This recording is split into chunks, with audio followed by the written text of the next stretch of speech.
जो जुल्म का शिकार होता है, खास करके जाति जुल्म का, सांप्रदायिक जुल्म का। जैसे आप ट्रेन में बैठे हो, ट्रेन में आप सफ़र कर रहे हो, अब 4 लोग बैठे हैं, एक टोपी वाले को देख के कहेंगे देखो ये मूल्य हैं और यही लोग जो है पाकिस्तान के एजेंट है, पाकिस्तान से फैलाए हुए भारत में कोरोना फैला रहे हैं ना। तो वो तंज जो झेलेगा ना, वो वही व्यक्ति समझ पाएगा जिसको रास्ते चलते कहा जाता है देखो चमार भंगी हैं।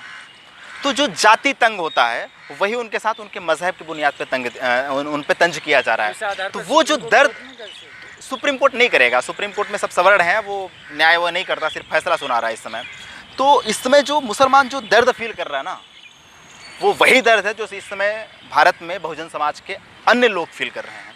तो मुसलमान को जो दोयम दर्जे का नागरिक बनाए जाने की कोशिश की जा रही है, वो यह बताया जा रहा है कि you are citizen of India but you have right to live in this country as per my regulations, as per my terms and conditions, what I am going to impose on you. ये बताना चाह रहे हैं ये लोग कि हम तुम पे शर्त बताएंगे, तुमको रहना होगा तो वंदे मातरम कहना होगा, तुमको रहना होगा जब मैं कहूँगा तब जय श्री राम कहना होगा, भारत माता की जय कहना होगा। 20 पर्सन जो है वो सर्टिफिकेट दे रहे हैं, और वो लोग सर्टिफिकेट दे रहे हैं जिनका आज़ादी की लड़ाई में नाखून कटाने का योगदान नहीं रहा है। वो हमको देशभक्ति का पाठ पढ़ा रहे हैं और इस देश के मुसलमानों को, इस देश के schedule caste, tribe, backward minority को दोयम दर्जे का नागरिक बनाने की कोशिश कर रहे हैं। केजरीवाल जी का सरकार था तो तबलीगी जमात से कितना कोरोना फैला और बाकी आम आदमी से कितना फैला, बोला ये आम आदमी पार्टी का बंदा बता रहा था कि आम आदमी से कितना फैल रहा है और तबलीगी जमात से कितना फैल रहा है ना।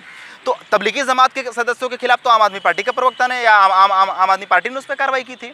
तो आम आदमी पार्टी वो संघ का चेला है, केजरीवाल तो आरएसएस के ही आदमी है, भारतीय जनता पार्टी के प्रवक्ता हैं, उन्हीं के आदमी हैं, उन्हीं का काम करते हैं। शाहीन बाग पूरे प्रोटेस्ट में आपने उनकी भूमिका देख लिया होगा।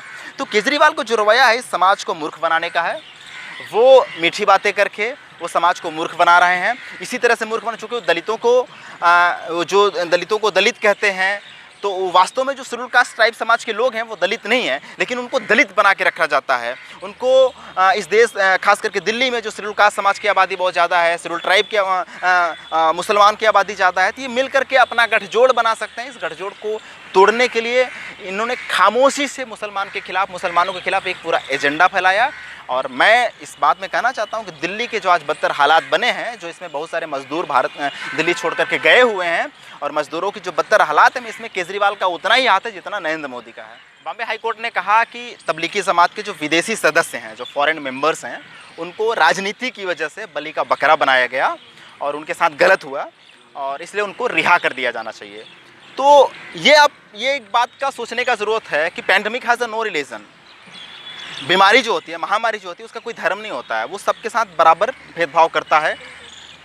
भेदभाव मतलब सबके साथ इन्फेक्शन उसका बहुत तेज़ी से बढ़ता है। वो जाति के आधार पर, लिंग के बुनियाद पर कोई भेदभाव नहीं करता है, ठीक।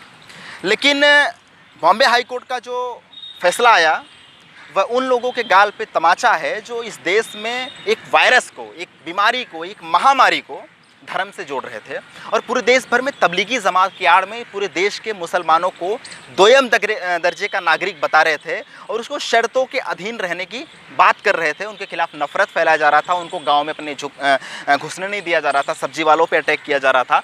एक तरह से ऐसा लगने लगा जैसे इस देश का जो सारा मुसलमान है वो आइटम बम लेके घूम रहा है और सबको मारना चाहता है, वो सब पे वो वायरस फैलाना चाहता है। ऐसा माहौल बनाया गया। तो ऐसे में अगर कोई न्यायपालिका इस तरह का बयान देती है, इस तरह का फैसला देती है, ज़ाहिर तौर पे ये स्वागत योग्य कदम है, और हम सभी को न्यायपालिका के इस फैसले का स्वागत करना चाहिए। और इस देश के सत्ता प्रतिष्ठान में बैठे हुए वो लोग जो तबलीगी जमात को लगातार गाली दे रहे थे, उनको शर्म आनी चाहिए, उनको माफ़ी मांगनी चाहिए। भारतीय जनता पार्टी के नेताओं और मंत्रियों, प्रवक्ताओं को माफ़ी मांगनी चाहिए। इस बात के लिए माफ़ी मांगनी चाहिए कि उन्होंने इस देश में महामारी के दौरान, जब पूरी दुनिया में एकता फैल रहा था, जब भारत में एकता की ज़रूरत थी, मिल करके कोरोना के खिलाफ लड़ने की ज़रूरत थी, वो भारत को दंगे की आड़ में ठेल रहे थे, वो भारत में दंगा फैलाना चाह रहे थे। बॉम्बे हाई कोर्ट का ही बयान है कि वह सारे मीडिया लोग जिन्होंने इसको हिंदू मुस्लिम का रंग दिया, जिन्होंने इसको बहुत प्रोपागेट किया, उसका प्रचार प्रसार किया, उसका वो गलत किया, उसको क्रिटिसाइज़ किया बॉम्बे हाई कोर्ट ने। मैं और भी ज़्यादा खुश होता अगर बॉम्बे हाई कोर्ट ने ऐसे तमाम पत्रकारों पर कार्रवाई किया होता जो इस देश में हिंदू मुस्लिम सांप्रदायिकरण का वायरस फैला रहे थे। चाहे वो अर्नब गोस्वामी हो, चाहे वो सुधीर चौधरी हो, चाहे वो रूबिका लियाकत हो, चाहे अंजना ओम कश्यप हो, चाहे अमीश देवगन हो, चाहे क्या नाम है कि ये जितने भी पत्रकार हैं जो जाति नफरत फैला रहे थे उनके खिलाफ कार्रवाई होनी चाहिए, अभी भी हमारी मांग है। और मैं इसलिए भी मांग करना चाहता हूं कि कांग्रेस की सरकार तो बहुत सारी जगहों पे है ना, अगर कांग्रेस चाहे तो ऐसे लोगों पे एफआईआर कर सकती है, उन पे कार्रवाई कर सकती है। इसलिए भी कर सकती है क्योंकि ये जो नफरत फैला रहे थे इसका अंजाम पूरा देश भुगता है और पूरे देश भर में एक तरह से हिंदू और मुसलमान के बीच में एक नफरत फैलानी शुरू हुआ।